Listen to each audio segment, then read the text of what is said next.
الحمد للہ رب العالمین والعاقبۃ للمتقین والصلاة والسلام علی اشرف الانبیاء والمرسلین اعوذ باللہ من الشیطان الرجیم ان قارون کان من قوم موسیٰ ان بے شک قارون کان من قوم موسیٰ موسیٰ علیہ السلام کی قوم میں سے تھا۔ فبغى پس اس نے سرکشی کی علیہم ان پر، وآتیناہ اور ہم نے اسے دیا، من الکنوز خزانوں میں سے۔ کنوز یہ جمع کا صیغہ ہے کنزن کی۔ ما کتنا خزانہ دیا، وآتیناہ اور ہم نے دیا اسے، من الکنوز خزانوں میں سے، ما اتنا، ان مفاتحہ کہ بے شک اس کی چابیاں، مفاتح یہ مفتاحن کی جمع ہے، اس کی چابیاں، لتنوء بھاری ہوتی تھیں، بالعصبۃ ایک جماعت پر۔ عصبہ غیر معین آدمیوں کی جماعت کو کہا جاتا ہے، اور عصبہ ان کو اس لیے کہا جاتا ہے کیونکہ ان کا ہر فرد دوسروں کے لیے قوت کا باعث بنتا ہے، اور عرف میں 10 سے لے کر 40 آدمیوں کی جماعت کو عصبہ کہا جاتا ہے۔ اولی القوت قوت والی، ایک بھاری ہوتی تھی ایک جماعت پر، اور وہ جماعت کون سی تھی؟ اولی القوت قوت والی۔ اذ جب، قال کہا، لہو اس سے، قومہ اس کی قوم نے، یعنی قوم میں سے جو سمجھدار، عقل مند اور بزرگ لوگ تھے انہوں نے قارون کو سمجھانے کی کوشش کی، اس کو کہا لا تفرح مت پھول، ان اللہ بے شک اللہ تعالی، لا یحب نہیں محبت کرتا، الفرحین پھولنے والوں سے۔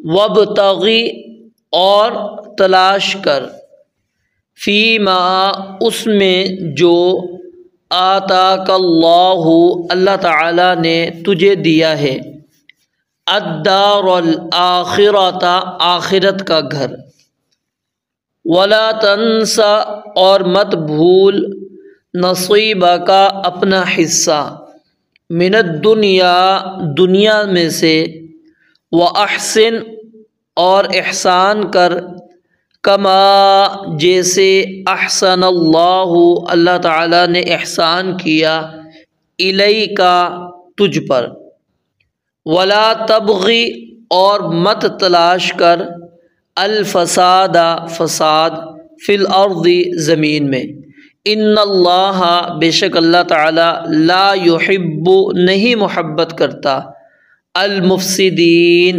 فساد کرنے والوں سے۔ کفار مکہ کے ایمان قبول نہ کرنے کا جو سب سے بڑا سبب تھا، باعث تھا، وہ کیا تھا؟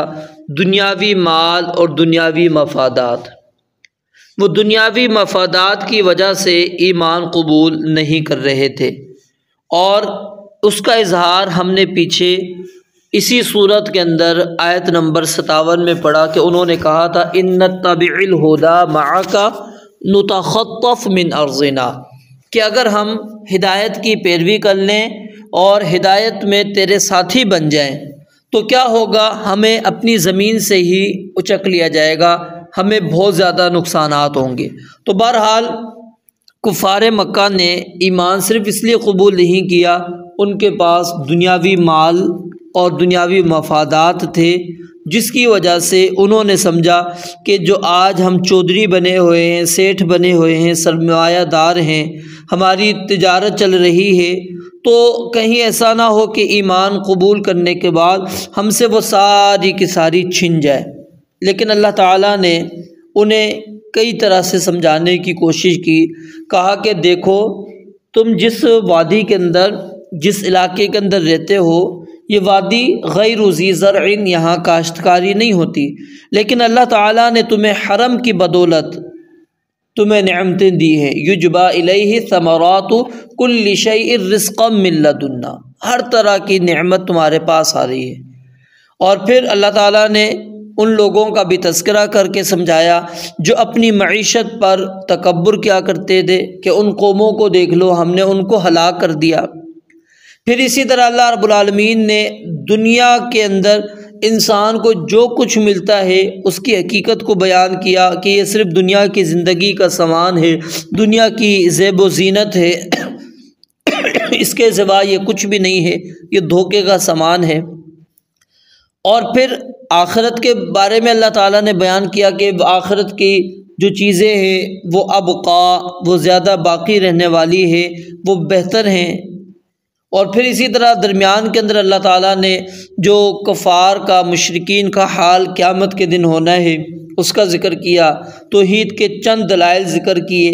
پھر آخر کے اندر دوبارہ اللہ رب العالمین نے قارون کا یہاں پر ذکر کیا، کیونکہ اس کو بھی اللہ تعالیٰ نے مال و دولت دیا تھا اور اس نے بھی کفر اور تکبر اختیار کیا ہوا تھا، تو اب اس کا کیا انجام ہوا، تو وہ انجام اللہ رب العالمین سامنے رکھ رہے ہیں تاکہ کہیں ایسا نہ ہو کہ دنیا کی دولت کی وجہ سے انسان آخرت کی دولت سے، آخرت کی نعمتوں سے، آخرت کی جو ہمیشہ کی سعادت ہے اس سے انسان محروم ہو جائے، ایمان کی دولت سے انسان محروم ہو جائے۔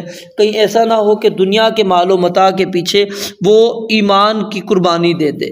تو اس لیے اللہ رب العالمین نے اس قصے کو، اس واقعے کو یہاں پر بیان فرمایا۔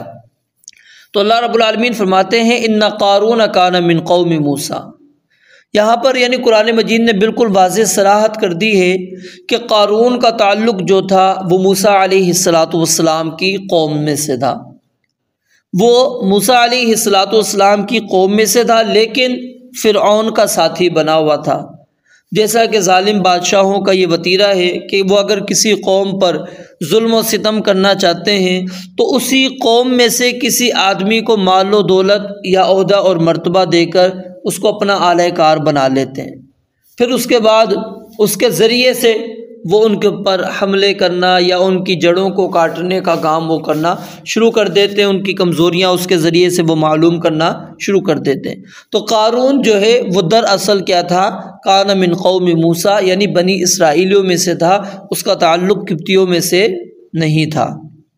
اب یہ قارون، اس کے متعلق صحیح احادیث کے اندر اور قرآن کریم کے اندر تو ہمیں یہی ملتا ہے کہ وہ نافرمان تھا، سرکش تھا، باغی تھا، اور اللہ تعالیٰ نے اس کا تذکرہ فرعون کے ساتھ کیا ہے۔ لیکن تورات کو جب ہم پڑھتے ہیں تو تورات کے اندر یہ بات ملتی ہے کہ یہ تورات کا حافظ تھا اور بہت خوبصورت آواز سے تورات پڑھتا تھا، لیکن اندر سے یہ منافق تھا۔ حالانکہ قرآن کریم کا جب ہم مطالعہ کرتے ہیں تو اس سے یہ بات معلوم ہوتی ہے کہ وہ کفر میں اتنا پکا مضبوط تھا کہ اللہ تعالیٰ نے موسیٰ علیہ السلام کے ساتھ موسیٰ علیہ السلام کو جو جھٹلانے والے فرعون کے ساتھ تھے، جن دو آدمیوں کا تذکرہ کیا ان میں ایک قارون ہے۔ وَلَقَدْ أَرْسَلْنَا مُوسَىٰ بِآيَاتِنَا وَسُلْطَانٍ مُّبِينٍ إِلَىٰ فِرْعَوْنَ وَهَامَانَ وَقَارُونَ فَقَالُوا سَاحِرٌ كَذَّابٌ، ان سب نے کیا کہا کہ یہ موسیٰ علیہ السلام جادوگر ہے اور بہت بڑا جھوٹا ہے۔ یہ کس نے بھی کہا؟ قارون نے بھی کہا۔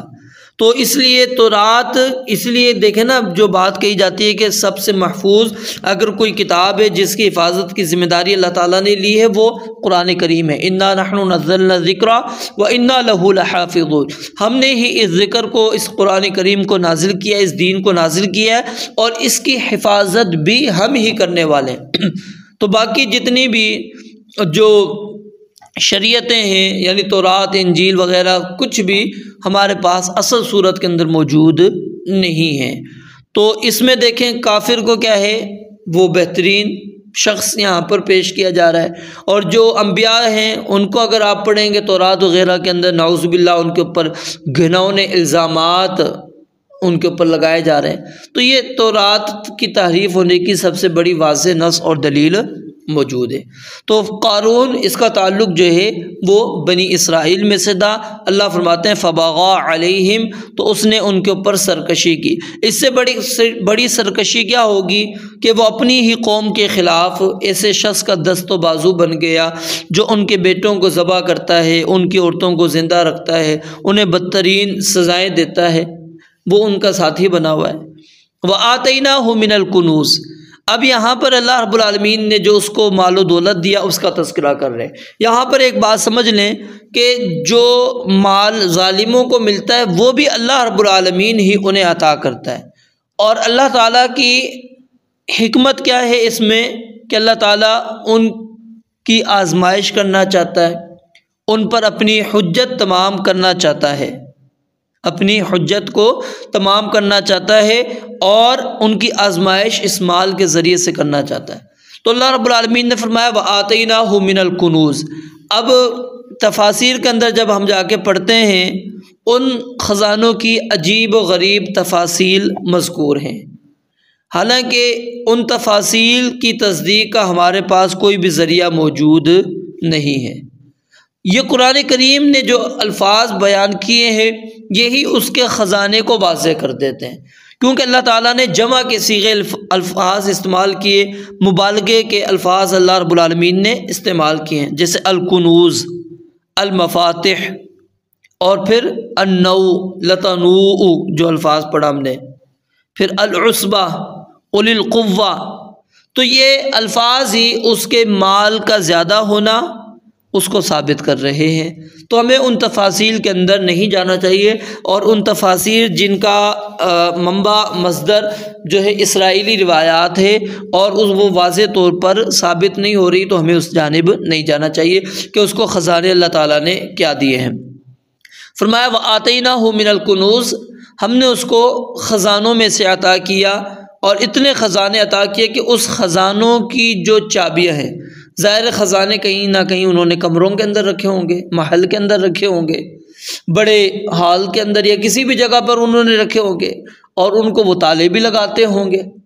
اب ان کی جو چابیاں ہیں، جو تالے لگائے جاتے تھے ان خزانوں کے اوپر، ان کی چابیاں اللہ رب العالمین فرماتے ہیں ایک بہت بڑی مضبوط جماعت اس کو اٹھایا کرتی تھی، اور وہ بھی اٹھانا اس بڑی جماعت کے لیے بھاری ہوتا تھا۔ اور عصبہ کا لفظ میں نے آپ کو بتایا جیسا کہ 10 سے لے کر 40 تک کے افراد، 40 تعداد تک کے جو افراد ہیں ان پر بولا جا رہا ہے، اتنی بڑی تعداد ہے، اور وہ چابیاں اٹھانا ان کے اوپر بھاری ہو رہی ہیں، تو خزانہ پھر کتنا زیادہ ہوگا جو اللہ تعالیٰ نے اس قارون کو دیا۔ اب اندازہ لگائیے، کیا مال و دولت کا کسی کے پاس آ جانا یہ اللہ رب العالمین کے راضی ہونے کی دلیل ہے، خوش ہونے کی دلیل ہے کہ اللہ تعالیٰ اس کو پسند کرتے ہیں، اللہ تعالیٰ اس سے محبت کرتے ہیں، اللہ تعالیٰ اس سے راضی ہیں؟ نہیں، کیونکہ یہاں یہ قارون کافر ہے، اس کو اللہ تعالیٰ نے مال و دولت دے دیا ہے، تو یہ مال و دولت کا کسی کے پاس آ جانا یہ اس بات کی دلیل نہیں ہے کہ اللہ تعالیٰ اس سے راضی ہے، خوش ہے۔ ہم یہ سمجھتے ہیں جس کے پاس مال ہے، دولت ہے، وہ اللہ تعالیٰ کا برگزیدہ ہے، اللہ تعالیٰ کا محبوب ہے۔ اگر یہ بات ہوتی تو سب سے زیادہ حقدار اس دنیا کے اندر، اس دنیا کے مال و متاع کا اگر کوئی تھے تو وہ انبیاء کرام علیہم الصلاۃ والسلام تھے، اور پھر کفار نے ان سے مطالبے بھی کیے تھے، وہ پھر چاہتے بھی تھے۔ نبی مکرم علیہ الصلاۃ والسلام کے متعلق آپ سورہ بنی اسرائیل کے اندر پڑھ لیجئے، سورۃ الاسراء جو ہے اس کے اندر آپ پڑھیے، پھر اسی طرح سورہ زخرف کے اندر پڑھیے، پھر سورہ فرقان کے اندر پڑھیے کہ وہ مطالبے کیا کرتے تھے کہ اس کے پاس خزانے ہوں، اس کے پاس باغات ہوں، اس کے پاس محلات ہوں، اس کے پاس یہ ہو، اس کے پاس وہ ہو، اس کے پاس فلاں ہو، اتنے مطالبات کیے، اس کے باوجود اللہ تعالیٰ نے آپ کو مال و دولت اتنا زیادہ کیوں نہیں دیا؟ اگر یہ محبت کی علامت ہوتی مال و دولت کا کثرت کے ساتھ ہونا، تو یہ سب سے زیادہ حقدار اس کے انبیاء کرام علیہم الصلاۃ والسلام تھے، اور انبیاء کے بعد ان کے ساتھی جو اصحاب ان کے تھے وہ اس کے زیادہ حقدار تھے۔ لیکن اللہ رب العالمین نے اس چیز کو واضح کر دیا کہ مال و دولت کسی کے پاس آ جائے یہ اس بات کی دلیل نہیں ہے کہ وہ اللہ تعالیٰ کا پسندیدہ ہے، اللہ تعالیٰ کا محبوب ہے۔ تو ہمیں اس سے دھوکہ نہیں کھانا چاہیے کہ مال و دولت اگر ہمارے پاس زیادہ آ رہا ہے تو ہم سمجھیں گے اللہ تعالیٰ ہم سے راضی ہے، خوش ہے. نہیں، ہو سکتا ہے اللہ تعالیٰ ہمیں مال دولت اس لیے دے رہے ہیں تاکہ اس مال کے ذریعے سے اللہ تعالیٰ ہماری آزمائش کرے، ہم پر حجت تمام کرنا اللہ رب العالمین چاہتے ہیں. تو اللہ رب العالمین نے فرمایا کہ اس کو اللہ تعالیٰ نے بڑے خزانے دیے، اور اس کی خزانے کی جو چابیاں ہیں ایک مضبوط بڑی قوت والی جماعت پر اٹھانا بڑی بھاری ہوا کرتی تھی. اذ قال له قومه، اس کی قوم والوں نے اس کو سمجھایا، کہا کہ لا تفرح، خوش مت ہو، پھول مت، کیونکہ انسان کو جب اللہ تعالیٰ نعمتوں سے نوازتا ہے تو وہ پھول جاتا ہے. پھر اس کی گفتگو سے، اس کے لباس سے، اس کی چال ڈھال سے، اس کے رنگ ڈھنگ سے، ہر ایک ادا سے تکبر، غرور ٹپکنا شروع ہو جاتا ہے. تو یہی حال قارون کا بھی ہوا. تو جو بنی اسرائیل کے نیک بزرگ تھے، عالم لوگ تھے، انہوں نے اس کو سمجھایا کہ تجھے جو اللہ تعالیٰ نے دولت دی ہے تو اپنے آپ میں رہ، اس کے اندر پھول مت، اللہ کی نافرمانیوں میں اس کو مت خرچ کر. کیوں؟ ان اللہ لا يحب الفرحین، اللہ تعالیٰ پھول جانے والوں سے محبت نہیں کرتا. وابتغ فیما آتاک اللہ الدار الآخرہ، صرف یہ نصیحت نہیں کی، آگے اور بھی نصیحتیں کی. وہ کیا ہے؟ وابتغی، اور تلاش کر، اور تلاش کر فیما آتاک اللہ الدار الآخرہ، اس کو جو اللہ تعالیٰ نے تجھے آخرت کا گھر دیا ہے. یعنی یہ دنیا کے اندر اللہ نے تجھے اگر یہ مال دیا ہے، اس مال کو اللہ کی راہ میں خرچ کر، اور اس کے ذریعے سے جنت حاصل کر، آخرت کا گھر حاصل کر. نیک لوگ کیا نام ہے، جو اللہ کے بندے ہیں، ضعیف، کمزور، مساکین، محتاج، ضرورت مند، ان لوگوں پر یہ مال تو خرچ کر، اور ان سے کوئی دنیاوی غرض، لالچ نہ رکھ، بس اللہ کی رضا کے لیے ان کو دے. وابتغ فیما آتاک اللہ الدار الآخرہ، جو اللہ تعالیٰ نے تجھے آخرت کا گھر دیا ہے وہ اس کو تلاش کر. ولا تنس نصیبک من الدنیا، اور یہ مت بھول کہ دنیا میں جو کچھ تجھے عطا کیا گیا ہے اس میں تیرا حصہ کتنا ہے. اس کی 4 تفاسیر علماء بیان کرتے ہیں. سب سے بہترین تفسیر تو وہ حدیث ہے جو سیدنا ابو ہریرہ رضی اللہ تعالیٰ عنہ سے منقول ہے، صحیح مسلم کے اندر موجود ہے کہ نبی علیہ الصلوۃ والسلام نے فرمایا، یقول العبد مالی مالی، کہ انسان کہتا ہے، بندہ کہتا ہے میرا مال میرا مال. یعنی ہم پوری زندگی یہی جملہ اپنی زبان سے ادا کرتے ہیں، میرا مال میرا مال میرا مال میرا مال میرا مال. انما لہ من مالہ ثلاث، آپ نے فرمایا کہ اس کے مال میں سے اس کے لیے تین چیزیں ہیں، یا یوں سمجھ لیں کہ اس کے مال میں سے اس کے لیے 3 حصے ہیں. ما اکلا فافنا، جو انسان نے کھایا اور کھانے کے بعد اس کو فنا کر دیا، ختم کر دیا.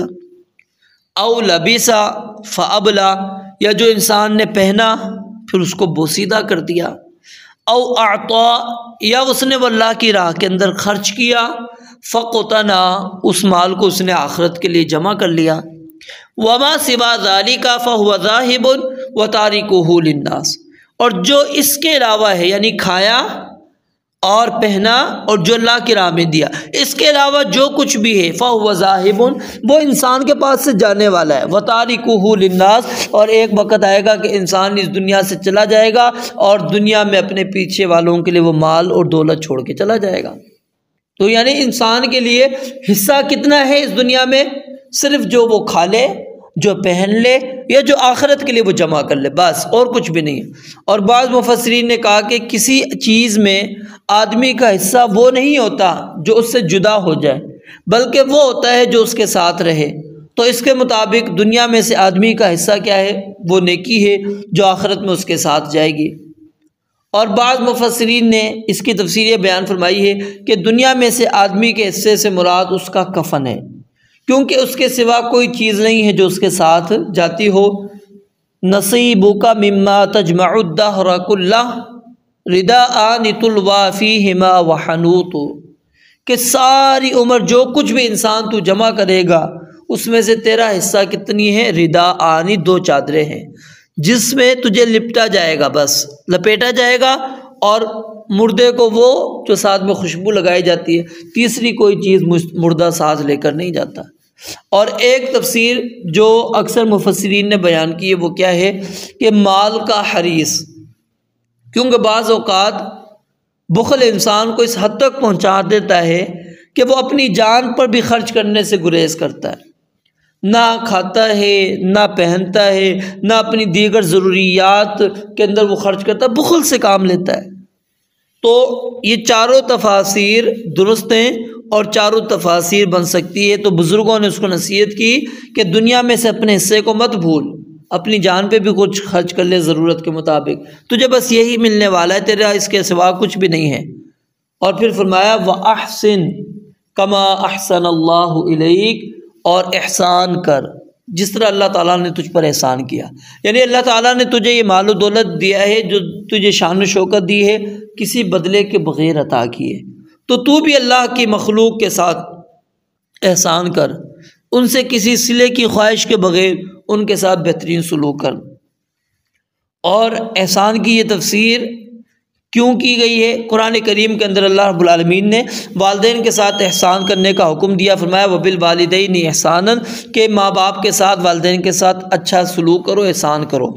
اب کیا ہوتا ہے، کیا انسان اپنے والدین کے ساتھ اچھا سلوک اس لیے کرتا ہے کہ بڑھاپے میں وہ ان کے ساتھ وہ کیا نام ہے اس کا بدلہ دیں گے؟ نہیں، بغیر صلے کی توقع کے وہ انسان کر رہا ہوتا ہے۔ اور اسی طرح ایک تفسیر احسان کی نبی مکرم علیہ الصلوۃ والسلام نے یہ بیان فرمائی اور حدیث قدسی ہے کہ ان تعبد اللہ کأنک تراہ فإن لم تکن تراہ فإنہ یراک، کہ تو اللہ تعالیٰ کی عبادت اس طرح کر گویا کہ تو اللہ تعالیٰ کو دیکھ رہا ہے، اور اگر یہ نہیں ہو سکتا تو کم از کم یہ سمجھ لے کہ اللہ رب العالمین کی ذات تجھے دیکھ رہی ہے۔ تو یعنی کہ ہر وقت ہر کام میں تو اس بات کو پیش نظر رکھ کہ ہر حال میں تو اللہ تعالیٰ کی نگرانی پر ہے، تیرا جو بھی کام ہے، جو بھی تو حرکت کر رہا ہے وہ اللہ رب العالمین کی نگرانی میں، تو اس لیے اللہ رب العالمین کی رضا حاصل کرنے کے لیے اپنی اعمال کر۔ وَلَا تَبْغِ الْفَسَادَ فِي الْأَرْضِ، اور زمین میں خرابی نہ پھیلا، فساد مت کر۔ زمین میں خرابی اور فساد کس ذریعے سے آتا ہے؟ جب انسان اللہ تعالیٰ کے ساتھ شرک کرے، جب انسان اللہ کی نافرمانی کرے، جب انسان اللہ کے رسول کی نافرمانی کرے۔ ظَهَرَ الْفَسَادُ فِي الْبَرِّ وَالْبَحْرِ بِمَا كَسَبَتْ أَيْدِي النَّاسِ، یہ لوگوں کی کمائی ہے جو ہاتھوں سے انہوں نے برائیاں کی ہوتی، اس کی وجہ سے اللہ فرماتے ہیں یہ بر و بحر کے اندر فساد آتا ہے۔ تو انسان خود فساد کرتا ہے۔ تو سمجھایا اس کے قوم والوں میں سے جو عقل مند تھے، اہل علم تھے، جو بزرگ تھے، کیا کیا نصیحتیں کی؟ پہلی نصیحت یہ کی لا تفرح، کہ پھول مت، اور دوسری وابتغ فیما آتاک اللہ الدار الآخرہ، اس دنیا کے اندر اللہ نے تمہیں جس مقصد کے لیے بھیجا ہے وہ کیا ہے؟ اللہ کی عبادت، آخرت کا گھر اس دنیا میں تلاش کرو۔ تیسری بات ولا تنس نصیبک من الدنیا، دنیا میں اللہ نے تیرے لیے کیا حصہ رکھا ہے وہ ذرا اس کو مت بھولنا۔ پھر چوتھی بات وَأَحْسِن كَمَا أَحْسَنَ اللَّهُ إِلَيْكَ، جس طرح اللہ نے تجھ پر احسان کیا تو اللہ کے بندوں پر احسان کر۔ اور پانچویں نصیحت یہ کہ وَلَا تَبْغِ الْفَسَادَ فِي الْأَرْضِ، زمین میں فساد نہ کر۔ اور دیکھیں پیچھے بھی کیا کہا تھا، ان اللہ لا يحب الفریحین، سمجھایا کہ کیوں تو نے تکبر نہیں کرنا، کیونکہ اللہ پسند نہیں کرتا۔